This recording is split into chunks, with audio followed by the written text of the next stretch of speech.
انا هبدأ بان انا اكتشفت ان ملك هي فنانة متعددة المواهب، ميرسي فن. تمثيل، رقص، هفاجئك، ايه مش هقولك، ايه هفاجئك سون.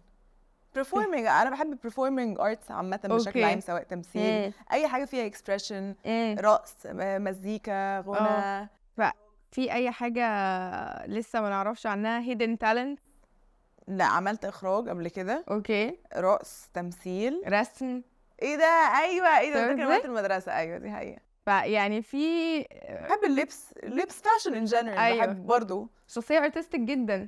بحاول. في حاجة معينة قريبة لقلبك اكتر؟ حاسه كل فتره بيبقى حاجه، يعني وقت ما كنت في المدرسه كنت هاديه قوي، فكنت بحب ارسم. كنت انطوائيه قوي، برسم دايما وباخد بقى كلاسز رسم ودخلت قوي في الموضوع.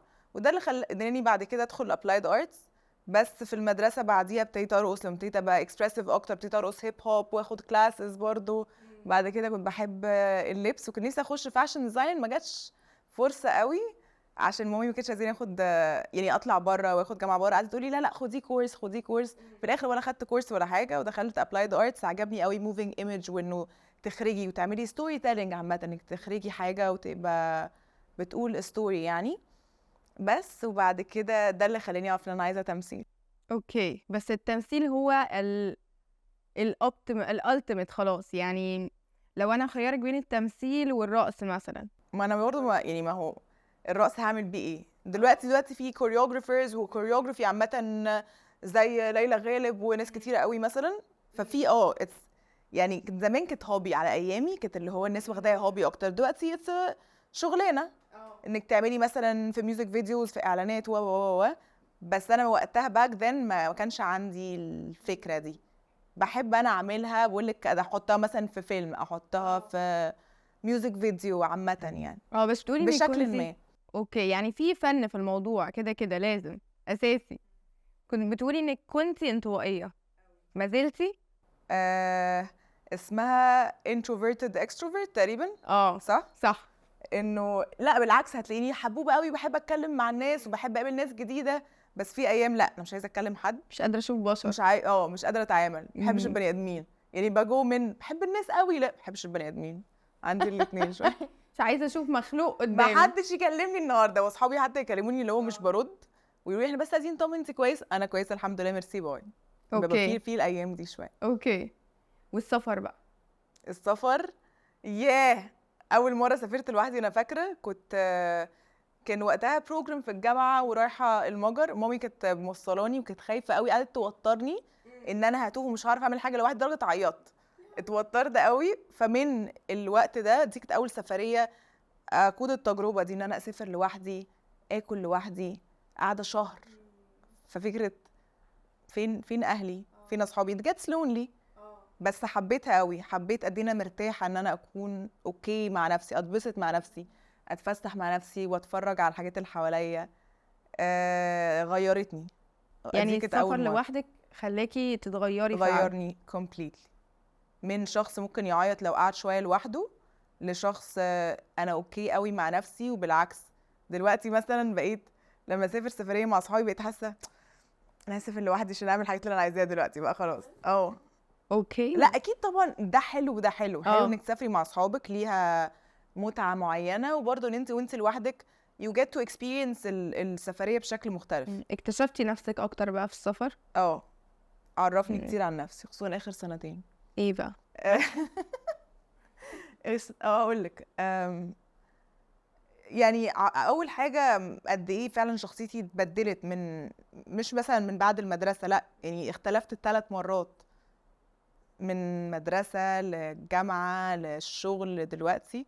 حاسه شخصيتي بقت مختلفه تماما، بقيت سنسبل قوي لكل حاجه حواليا، وقد ايه بقيت احس بالبني ادمين اكتر. وبقيت مثلا لو حد قاعد لوحده بقيت مثلا عايزه اروح له اتكلم معاه، واللي هو بقى عندي ده اكتر. الاول كانت ثقافتي اللي هو لا، مش هتكلم مع حد، مش هتكلم معاه. عشان في مصر برضو it's not easy to approach people. ما عندناش قوي حته تروحي تتكلمي مع حد ما تعرفيش، هتتاخد ان انت لو ولد مثلا بتعكسيه، ولو بنت اللي هو ويرد، عايزه ايه.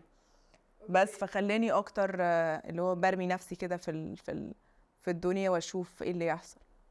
يعني انت دلوقتي تحولتي من حد انتروفيرت خالص لحد بيحب يروح ويكلم الناس ويتعرف على ناس جديدة ويسافر لوحده ويسافر مع ناس. ما كنتش انتروفيرت من بعد هاي سكول برضه، بس قصدي اتغيرت ازاي مثلا احس بالناس اكتر.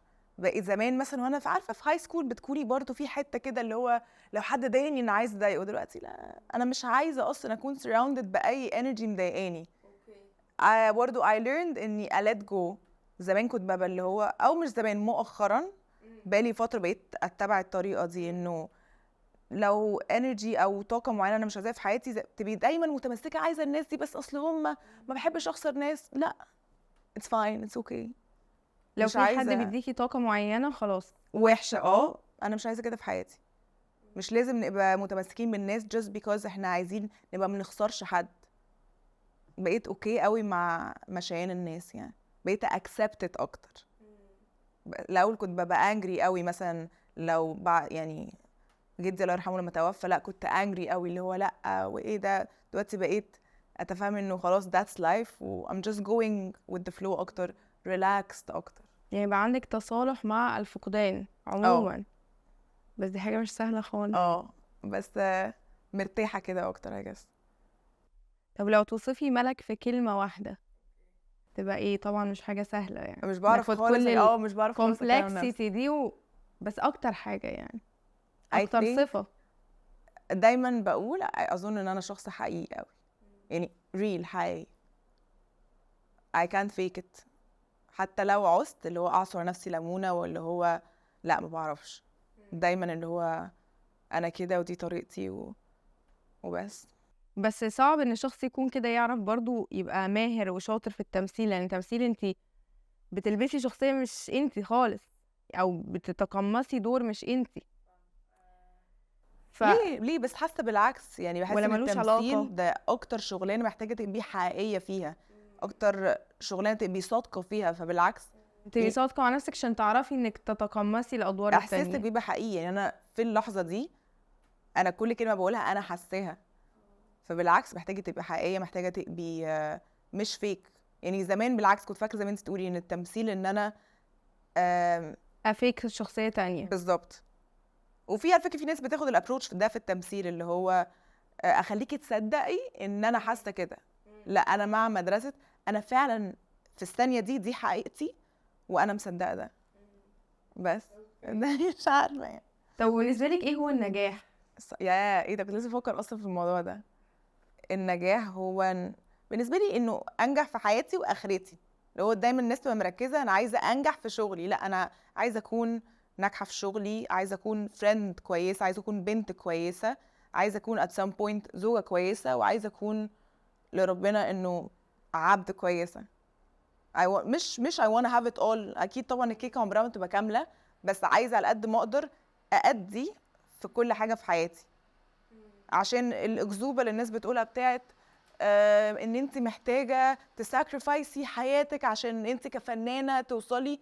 في ساكرفايسز اكيد، في حاجات كتيره ببقى I'm missing out في حياتي، زي افراح بكون نفسي اروح بتاعت ناس اصحابي بس انا في اللوكيشن ومش عارفه اجل يوم التصوير، زي مومنتس معينه بكون عايزه اكون فيها بس للاسف انت في شغلك.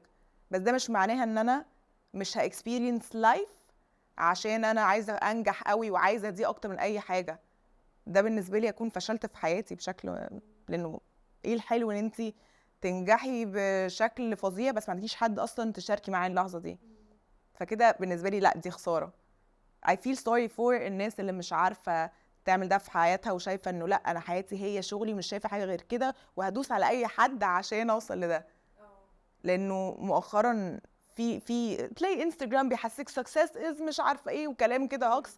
لا، سكسس بالنسبه لي از ان انا فعلا اكون شخص سعيد، وسعادتي definitely مش في ان انا اكون ناجحه في شغلي بس. I'm impressed. Thanks. I am impressed. انا يعني اولا كمان يعني ما كنتش اعرف ان انت الجانب الروحاني مهم بالنسبه لك، او ان انت يعني شايفه ان هو لا مهم ان البالانس يبقى فيه جزء برضو ان لربنا، او جزء ان انا مش عايشه بس كده يعني لهوايا. فدي حاجه بجد الى حد ما كل الناس في لحظات بتنسى، ساعات بننسى انه في حاجة اكبر واهم بنجت distracted قوي بالدوشه والحاجات اللي بتحصل، وانه حواليكي ناس عماله تعمل وتعمل، فانت حاسه ايه ده، انا بعمل ايه في حياتي، طب انا عايزه اعمل اكتر. فحاسه ان هي بتبقى صراع في اي بني ادم رايح جاي، بس بتحاولي في الاخر تقربي، عشان فعلا لو يعني احساسك ان ربنا جنبك I think ده اللي بيهون عليكي. يعني لو حد مش قريب من ربنا هيحس ان هو تايه في الدنيا. ف I try and I'm not telling you انا بجد شخص فل، اكيد I have my flaws بس at least I try to be احسن، او بحاول اللي هو اكون شخص كويس. باي شخص كويس مش قصدي على فكرة مش ملاك يعني. اكون كويسة طبيعي. مع الناس، ان انت تعملي كويس، تحطي impact، ان انت as simple as تضحكي في وش حد، عشان كلنا ايامنا صعبة، وانه try to be a good person kind من الاخر. بس it's not easy. هو ده البالانس او ده السكسس. وحلو انه بالنسبه لك النجاح غير النجاح بالنسبه لي غير بالنسبه لشخص تاني، يعني كل حد ليه مقاييس النجاح بتاعته. بس انا حاسه ان انتي حاطه كل يعني كل حاجه مديالها حقها، يعني ان انا عايزه ابقى شاطره في شغلي، وعايزه ابقى يعني في اسرتي، ايا كان اسرتي دي مكونه من ايه، وبرضو مع ربنا. فدي حاجه يعني شامله، حاجه شامله بس جدا. بس مش يعني هبقى كدابه قلت لك انا بجد بحاول ادي كل، لا طبعا، لا ساعات ببقى unstable، ساعات كتيره ببقى I'm struggling، بس قصدي في دماغي انا عايزه اكون هذا الشخص. you try to find the balance بقى. I just need to relax، او اوقف كل حاجه، عشان ساعات مثلا ممكن تروحي تسافري بس انتي you're not relaxed، دماغك شغاله في 100,000 حاجه، دماغك عماله تودي وتجيب في حاجات. فلما لقيت كده وبقيت اللي هو خلاص I'm stressed anxiety is killing me، فقررت طيب اوكي نقعد يومين 3 انا ما بعملش حاجه، انا بصحى I'm just existing في الدنيا، لغايه لما اكون حاسه انه خلاص I'm relaxed. من النهارده قررت خلاص هبتدي النهارده فعلا لو واحنا قاعدين مع بعض، لو هبتدي بقى اعمل الحاجات اللي ورايا 1 2 3 نرتبهم كده، عشان ساعات ببقى overwhelmed لما تلاقي وراكي حاجات كتير قوي، عايزه تحققي حاجات كتيره قوي، بس ابتدي من فين؟ وانا انا بتوتر قوي من كده، في الاخر بحس طب انا هعيط صح دلوقتي مش صح. هعمل حاجه. هو الواحد بيبقى محتاج يحط كده جولز صغيره زي بيبي ستيبس، يعني مش لازم احط يعني اوفر نفسي بحاجات كتير قوي، وفي نفس الوقت يبقى الموضوع منطقي وعارفه ان انا هقدر ده بالكاباسيتي بتاعتي، ده على قد الكاباسيتي بتاعتي، على قد امكانياتي. otherwise هتحسي ان يا لهوي انا مش قادره، انا overwhelmed وهتعيطي and you will ولما break down. بتكتبيهم بتعملي تشيك على كل حاجه بتعمليها، بتحسي انا بقيت اعمل كده، يعني بكتب في النوتس وكل حاجه اعملها اعلم عليها، عشان بتحسي او achievement.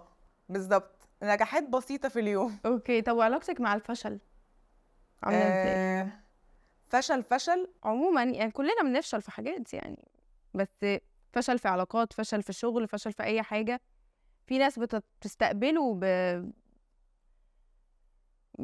عادي، ان عادي انا وفي ناس تستقبله بطريقه تانية، في ناس تستقبله مثلا باكتئاب او باحباط او بكده. فعلاقتك مع الفشل علاقه صحيه ولا علاقه توكسيك؟ اوكي بصي مش بحس، هقولك اللي انا حاسه بيه مؤخرا اللي هو الانتظار، يعني دايما بحس اللي هو انا شغاله ففي achievements، في تقدم، في development، بس constant لسه ما جاليش اللي هو بوم ده.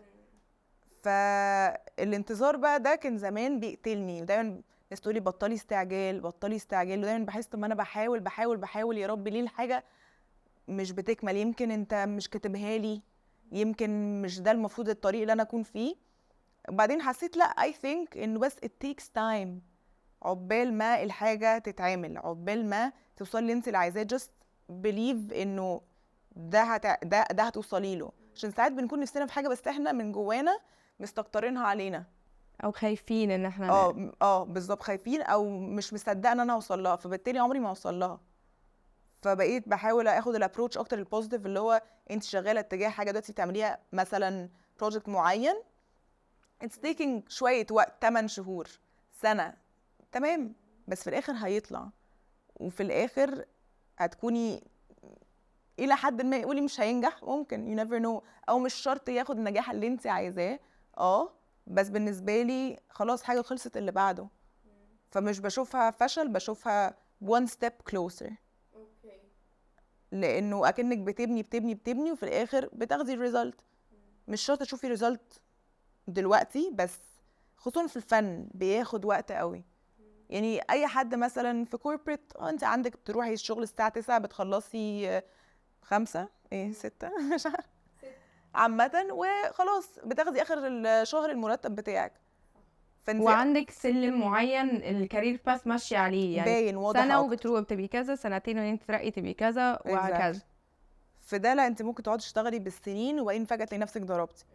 فانا بس بحاول اصدق انه لا، انا هكون ده، انا هوصل لده. فمش فشل قوي يعني، مش بفكر فيها. عشان كده ولما قلتي فشل حسيت مش بفكر في الفشل، بس بفكر في هنوصل ولا مش هنوصل. بس بيجيلك لحظات مثلا بتبقي حاسه انك محبطه، او بيجيلك لو بوينتس، او تحسي انك مش قادره، او كتير. ما هو ده اللي بقولهولك، اللي هو الانتظار ده بيحسسني ما يمكن this is not right for me، او you doubt yourself كده. بس انا عنيده قوي عن ان انا اجيف اب. مش بتكلم في التمثيل، بتكلم في اي حاجه، يعني اي حاجه ادخل فيها عامه، مش شرط الشغل. انا عنيده قوي اللي هو لا، I'll do ده يعني whatever it takes عشان اوصل اللي انا عايزاه. وعنيده في علاقاتك برضو. relationships yes. بجيب اخرها اللي هو انا هفضل بحاول لاخر ثانيه لو انا شايفه حاجه تستاهل، بس once ان انا خلاص I'm done يبقى I'm done، مفيش رجوع. لان انا حاولت كل حاجه وعملت كل حاجه اقدر يعني تتعمل في الدنيا، وما عنديش ولا وات اف افكر فيها. ما سبتش الموضوع، فانا جبته لاخره. فبس لما بتمشي بتبقي مرتاحه قوي، عارفه انه خلاص مفيش نصيب يعني. علاقتك مع الحب عامه. بحبه قوي، بحبه قوي، بس مؤخرا زعلانه من، حاسه في حاجه في الجنريشن، حاسه الناس ما بقتش قادره تستحمل بعض. اسهل حاجه تعمليها تقلبي ظهرك وتلفي الناحيه التانية. unlike زمان كنت تسمعي قصص اللي هو لا الناس بتحارب مع بعض، بتحاول مع بعض. دلوقتي خلاص ايزي، عارفه انه او مش هتكلم علينا، بس مثلا الولد عارف ان في فلانه وعلانه وترتانه، فليه احط الافورت مع دي؟ ده اللي انا كارهاه قوي. او حاسه ان انا كست صعب قوي ان انا الاقي حد كويس لو انتي مركزه على نفسك، لان الراجل بيحب يحس بان هو انتي محتاجاه. انا دلوقتي بقيت في بوينت في حياتي لا، انا مش محتاجه راجل. انا يعني قصدي احنا بنكمل بعض، فانا هكون عايزاك عشان انت عاجبني، مش عشان انا محتاجاك. فده بيشيل الحته من الراجل ان هو حاسس انه احتياجك ليه. I want you مش I need you. ايوه بالظبط، انا عايزاك لانه انت يعني اختيار انا عايزاه، مش انا محتاجاك عشان تصرف عليا وعشان تحسسني ان انا مش لوحدي أو. بس فدي حاجه بتقلل من عندي الاوبشنز، ان انا طموحه، فمحتاجه حد برضو طموح. لانه خلينا واقعيين، لما مثلا دلوقتي الشخص اللي هيعجبني دلوقتي كمان سنتين، انا يعني بتوقع لنفسي، او انا عايزه لنفسي اكون في حته تانية. عايزه احاول اقولها بطريقه ما تبقاش جارحه او فيها تخبيط، بس حاسه انه في الجنريشن دي صعب ان انت تلاقي مثلا حد يكون مناسب بالنسبه لك. بالنسبه لي انا لما بفكر في نفسي، عشان مؤخرا محتاجه ان انا احس ان انا الفيمينين في العلاقه، انا الست في العلاقه دلوقتي. محتاجه احس انه اقولها ازاي يا ربي، حاسه ان انا عايزه اقول له اجيب لك صباع روج، اطلع انا شنبه. طول ما انا مش شايفه لسه ان في راجل انا محسسني برجولته، ان هو ممكن يتيك كير اوف مي، هو مش معناه ان دوميننت في العلاقه وانا اللي وراه، بس معناها ان هو يقدر يهاندل مي، دلوقتي بقيت حاسه ايه يا جماعه، ايه المهزله اللي بتحصل دي، ايه الهزار، ايه التهريج ده؟ لانه I really don't know، انا مش عارفه في ايه، بس بقيت حاسه لازم تبقى اضافه، لازم احس انه بأنوثتي معاك. بس فده this is not happening مؤخرا، او ده اللي انا حاساه. also محتاجه احس ان الراجل طموح، لان انا الحته اللي انا بطمح اكون فيها كمان سنتين محتاجه ان انت تكون معايا فيها. يا اما بقى هيعجبني حد دلوقتي وكمان سنتين اللي هيعجبني دلوقتي مش هيعجبني كمان سنتين لو هو مش طموح، لانه محتاجين نبيلد مع بعض. مش هينفع اكون انا المايند سيت بتاعتي ان انا عايزه اكون بتقدم في حياتي وفي شغلي وعامه وانت لسه في نفس النقطه. بس ان انت تلاقي واحد يكون طموح بيديكي وقت، لان دلوقتي في رجاله على فكره من كتر طموحها ومن كتر شغلها هم مش شايفين بالنسبه لهم غير شغلهم رقم واحد هو شغلهم. ما انا مش عايزه ده، مش عايزه راجل يكون انت فين في حياتي، لازم نكون مع بعض نشارك بعض. ف ده مع ان انا مش عارفه اقول لك ايه، بس قلبك اتكسر قبل كده؟ كتير بس بقوم منها عادي. يعني دايما بحس ايه ده، ناس تقولك لا لما قلبك بيتكسر بتحسي you're not gonna open up تاني. لا بالعكس، انا حاسه عندي طاقه وعندي حب لسه عايزه اديه، ومش هألاو اي حاجه تحصل في حياتي انها تخليني ما احبش تاني او have this experience. بس I think I deserve love and انا عايزه ده في حياتي. What's your love language؟ My love language قعدت افكر فيهم في كذا حاجه. طبعا words of affirmation، ان حد يقعد يطمني. مش معناه يقول لي انت حلوه انت بطه انت، لا مش كده، بس اللي هو يعني يكون بيطمني، عارف ان انا محتاجه الكلمه الحلوه والتشجيع، ده مهم قوي. مش بيفرق لي خالص، مش هقولك مش بيفرق لي هدايا، بيفرق لي الجست الحلو اللي جاي فعلا من انت عارف انا بحب ايه. بس ده بالنسبه لي ماي ليست. تاني واحد I think هيبقى physical touch as in تكون معايا، تبوس راسي، تحتضني ده كده اهو. acts of service، quality time. لا طب ثانيه بقى، لا act of service طبعا، وبرده quality time. اوكي كلهم يعني انت بتتكلمي كل لغات الحب؟ كلهم لان لازم نقضي وقت مع بعض، وفي نفس الوقت لما تعمل لي حاجه بعرف قد ايه انا غاليه عندك، ان انت طلعت عن طريقك او ان انت حطيت وقت عشان تعمل لي حاجه. بس لو هتختاري شريك هو ما بيتكلمش الا لغه واحده من ال5 لغات، ايه اللغه الواحده اللي تقدر يعني تعيشي معاها وتتخلي عن الباقيين؟ انا عارفه انه طبعا جميل يبقى حد بيتكلم كل اللغات، مش لازم يكون بيتكلمهم بطلاقة. يعني مش لازم. بس ايوه، بس ايه اهمهم basics. بالنسبه لك؟ الكلام مهم بس برضو الاكشنز مهمه، فمش هقدر اقول لك لا ما يعمليش حاجه بس يقول لي كلام حلو، ما هو it's not gonna work out كده. لا يعني لازم quality time ويقول لي يطمني acts of service. التلاتة ممكن نختار 3 يبقوا دول. خلاص يا ستي رمينا الفيزيكال تاتش رميناه، بس لازم يكون معايا، لازم يعني نعمل حاجات لبعض ونكون عندنا لغة حوار طيبة. هل انتي عندك نموذج للحب في حياتك مثلا تشوفي ده في حد حواليكي، او عندك كده ايدل؟ يا ريت. لا مش عندي خالص، بالعكس بحس انه كل قصص الحب اللي بلاقيها بتفشل والناس اللي بتكمل هما اللي بيكونوا دخلوا بعقل، وده بيحبطني جدا. يعني كل العلاقات الناجحة لقيتها كانت ناس مش داخلين بحب، هما داخلين بعقلهم، مناسب مش مناسب. exactly. لان لو ما بيكون في حب الناس بتبتدي تلوز اللوجيك، وقتها الدنيا بتتبعتر خالص. عشان كده لما بفكر اكيد عايزه حب في حياتي يكون passionate وانتنس وكل الحاجات اللي بنشوفها في الافلام دي، بس also مش عايزاه يكون blinding اللي هو يعميني. مش عايزه حب يعميني، عايزه حب يكون صحي وفي نفس الوقت في passion طبعا، مش لدرجه ان انا اكون لاغيه اللوجيك، عشان الحب ما بياكلش عيش لوحده. بس في حياتك عموما تمشي ورا قلبك ولا عقلك؟ الاتنين. اوكي. عشان انا لو مش حاسه حاجه مش هعملها. الحياه بالنسبه لي it's all about انه meaning و feelings. لازم اكون ليها معنى، احنا ليه مع بعض، انت بتخليني بتشالنج مي in a way، بتخليني عايزه اكون شخص احسن، في نفس الوقت حاسه حاجه اتجاهك. عشان انا ما اقدرش اعيش من غير احساس بصراحه. تنجرفي ورا مشاعرك؟ بنجرف يعني ايه؟ يعني بتمشي كده ورا مشاعرك وساعات ما بتفكريش؟ عقلي شغال، عقلي بصراحه شغال، يعني عمري ما هروح ورا حاجه كمان عشان أنا عندي الاحساس بتاع this feels wrong قوي، بيبقى قوي قوي، او this feels right. فاحساسي مش دايما يكون هو ماشي ورا الحاجه الغلط، بالعكس احساسي بيبقى ماشي ورا دي حاجه شكلها طيبه. دايما اختياراتي حتى بصراحه الحمد لله عمري ما بقع في ناس وحشه، دايما اختياراتي ناس كويسه، وبس دايما ما بيحصلش نصيب. يعني ممكن تبقى انت فله وانا فله بس ما فيش نصيب.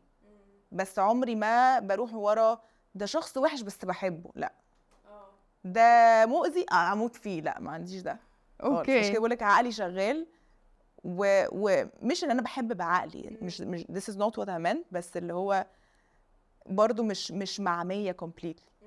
دايما الحب اللي هو في ده قوي فاير، بس في نفس الوقت لسه في دماغي شغالة. بتزعلي لما بتحسي ان في حد بيتعامل معاكي على انك مجرد بنت أمورة، اذا كان في حياتك عامة او في شغلك، حتى في الادوار، او في الناحيتين، يعني على المستوى الشخصي وعلى المستوى المهني؟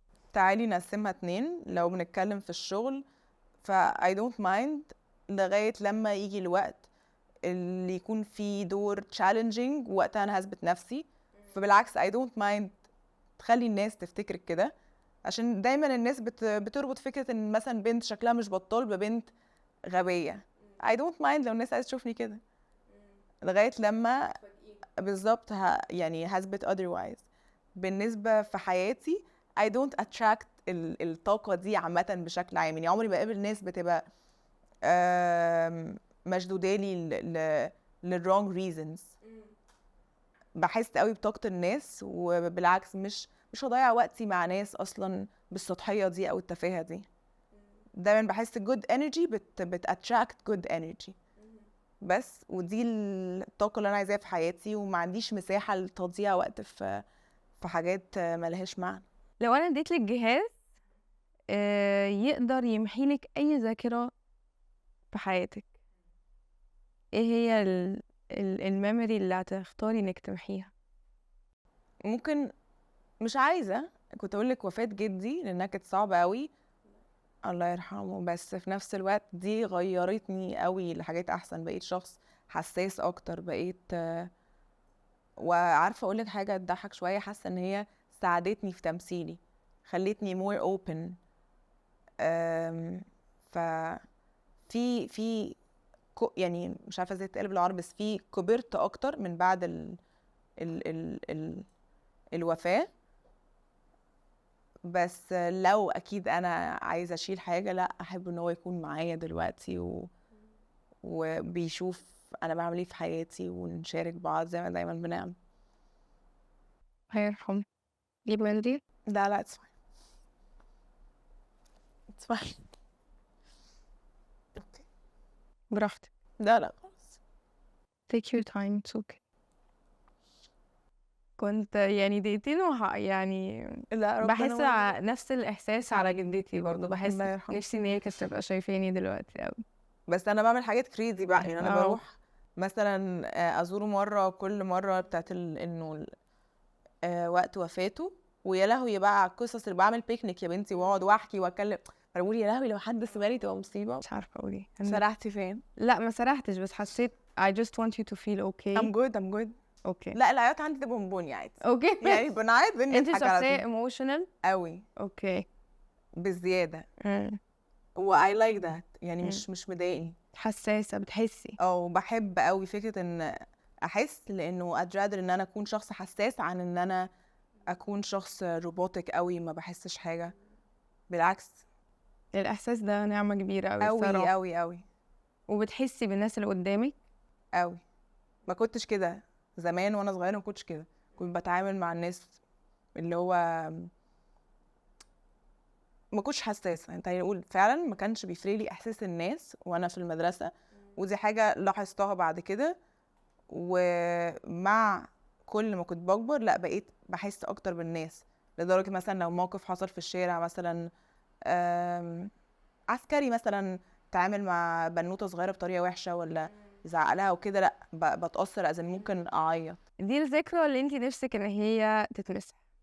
هل في ذكرى مثلا تانية ممكن نفسك انك تخلديها، يعني ان هي تفضل عايشة معاكي العمر كله وما تنسيهاش؟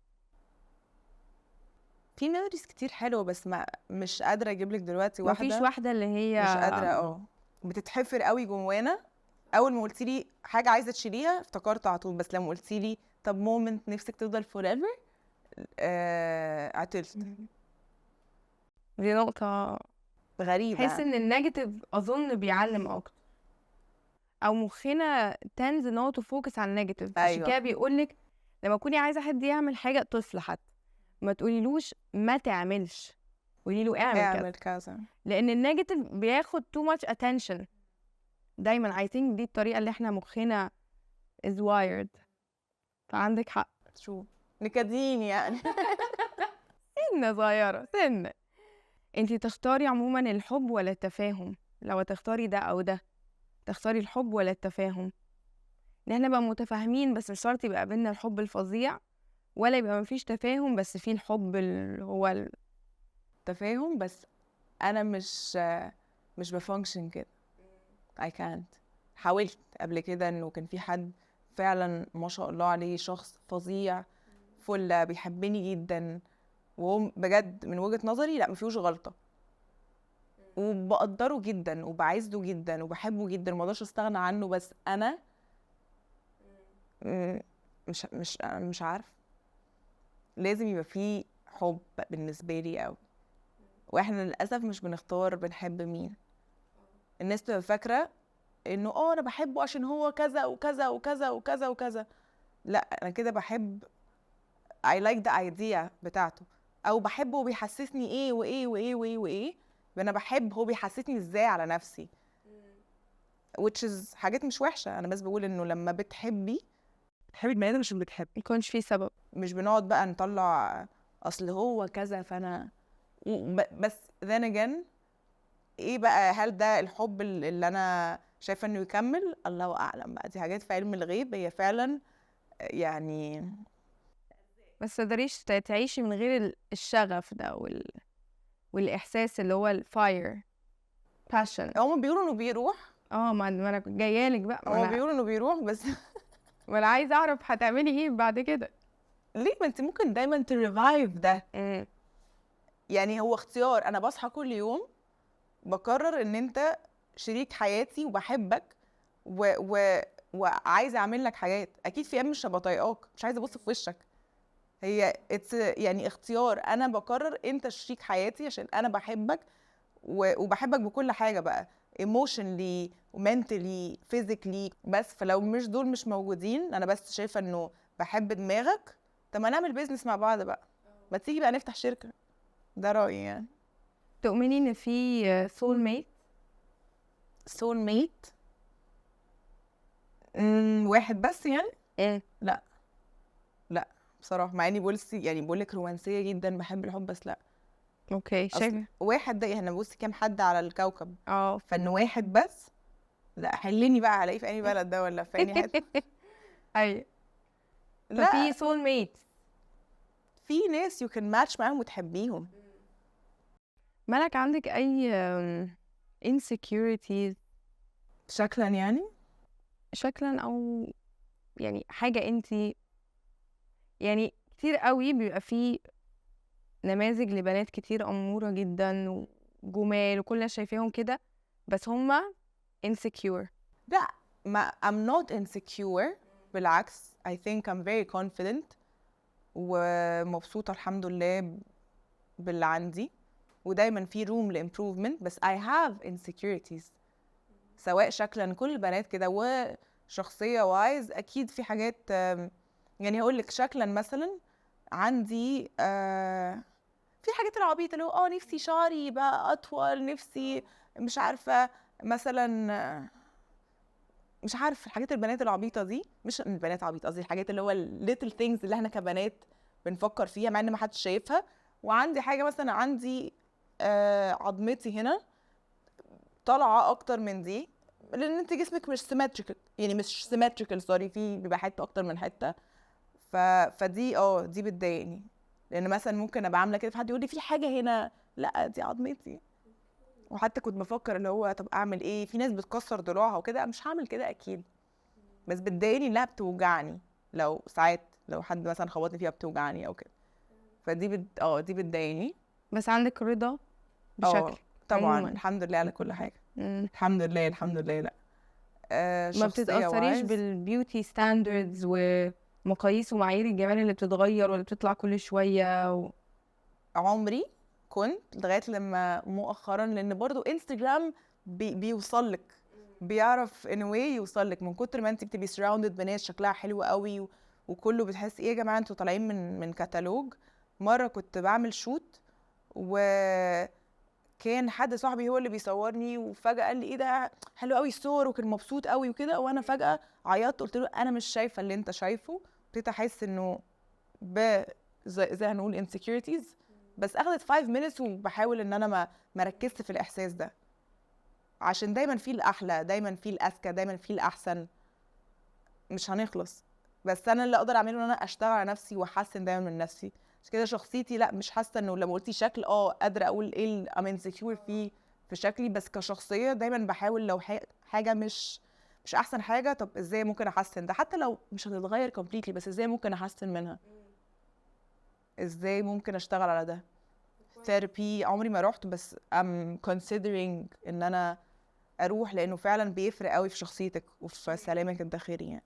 هل في لحظة معينة بتأزمك في حياتك أو موقف أو فيز أو مرحلة معينة تحسي إنك محتاجة تروحي ثيرابي عشانها؟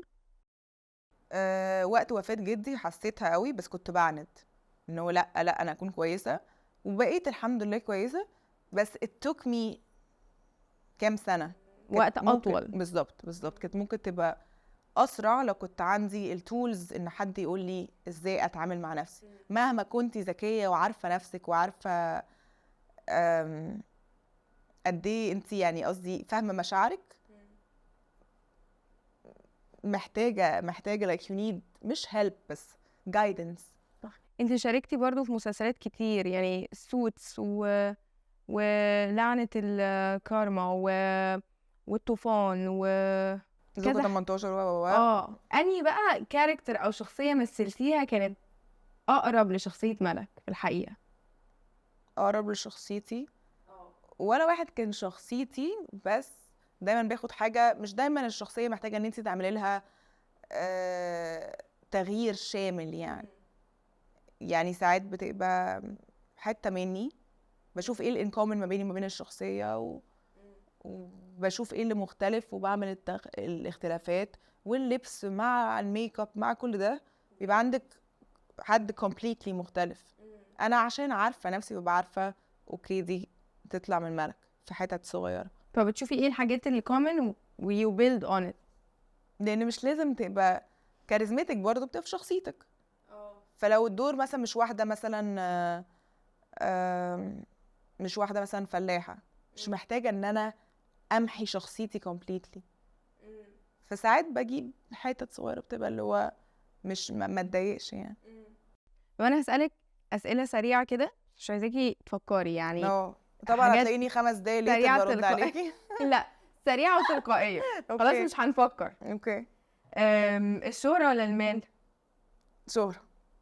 تعيشي في وحدة لا ثانية هتكون على الحديدة جانت يعني يعني عادي مش تبقي غنية هتبقي عادي.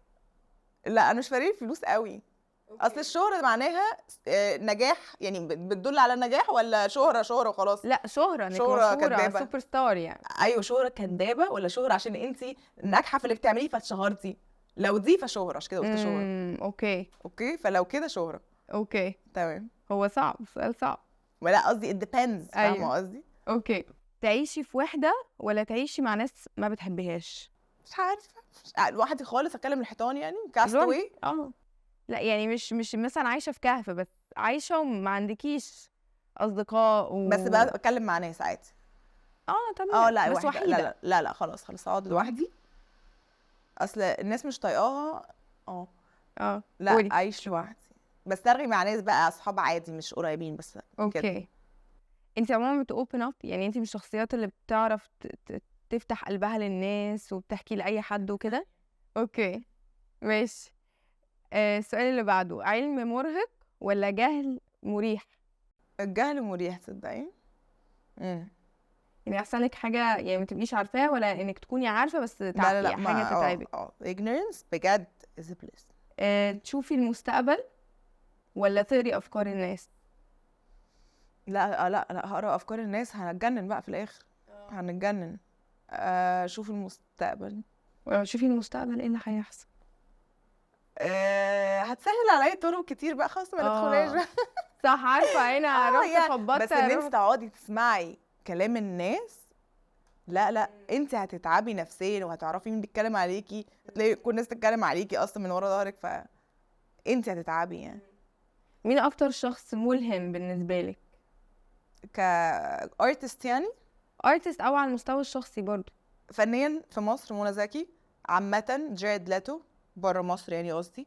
مامتي وجدي ناس بالنسبة لي ملهمة جدا، عشان مامتي قوية جدا واستحملت كتير قوي، و يعني هقول لك كل الناس تقول كل الامهات بتدي قوي، كل الامهات not really على فكرة.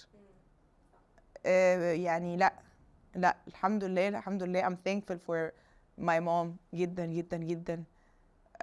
جدي برضو كان شخص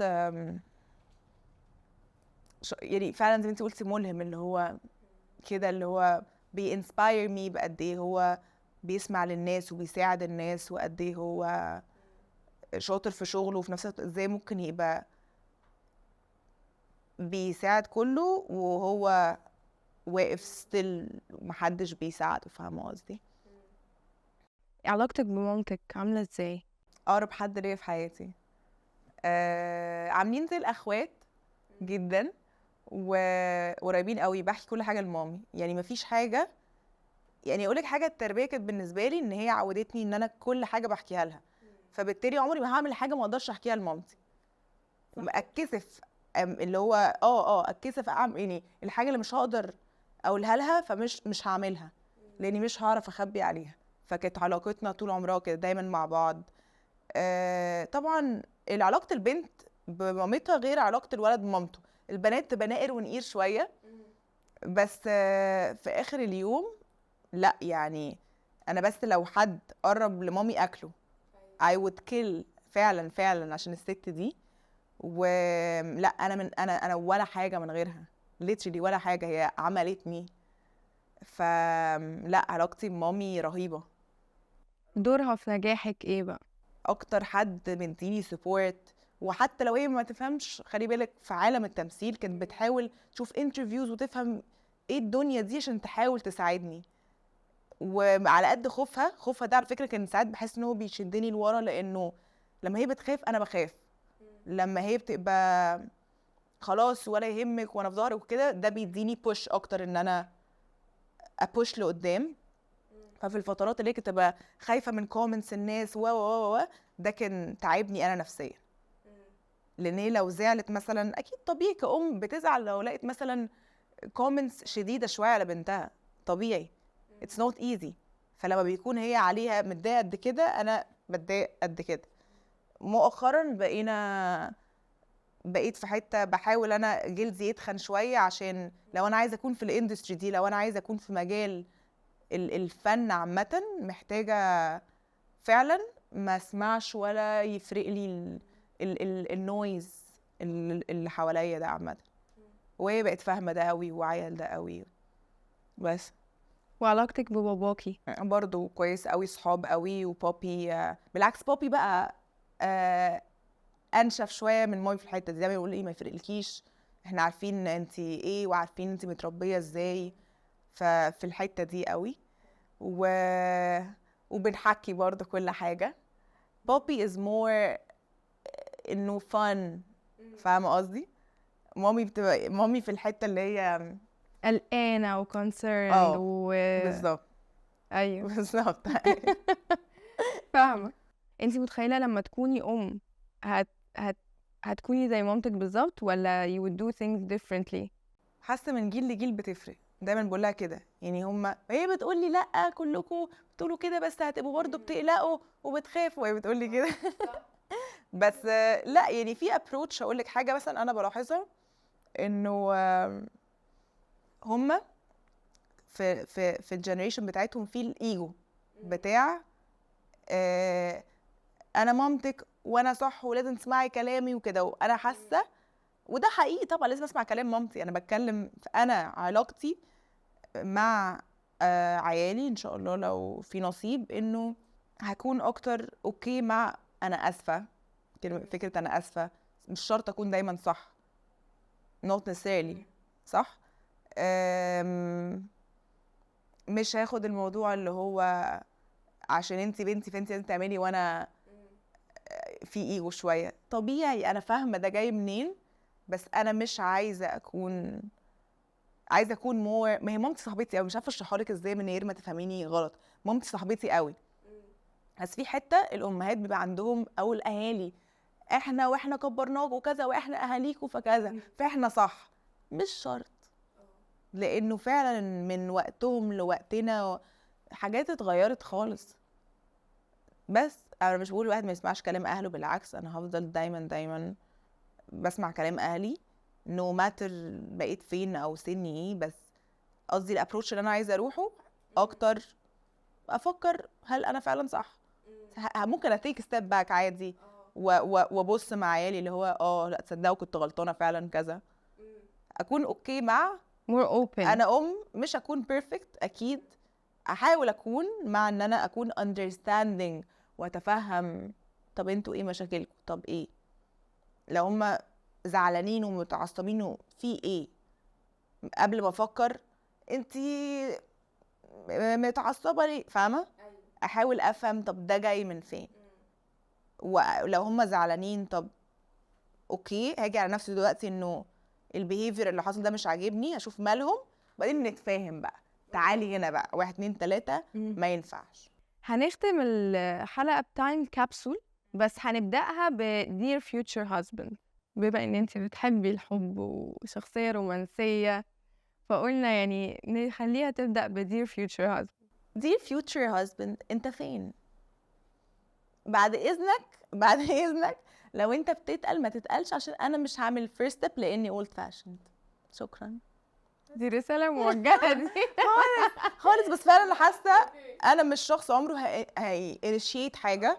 انا old school قوي اللي هو لسه لازم اللي هو لو انت ما عندكش الحته بتاعت انت عايز حاجه فهتجو get it، يبقى انت في حياتك ده يبقى اسلوب حياه بقى. مش هينفع. مش ان انا ما اقدرش اجي اتكلم مع حد، لا I can، بس انا عايزه انا عايز يعني عايزاك تكون عايزني. ولو انت مش عايزني قوي كده يبقى انا مش عايزاك. حلو، لذيذ. بس لا برافو. ميرسي. ميرسي يا فندم.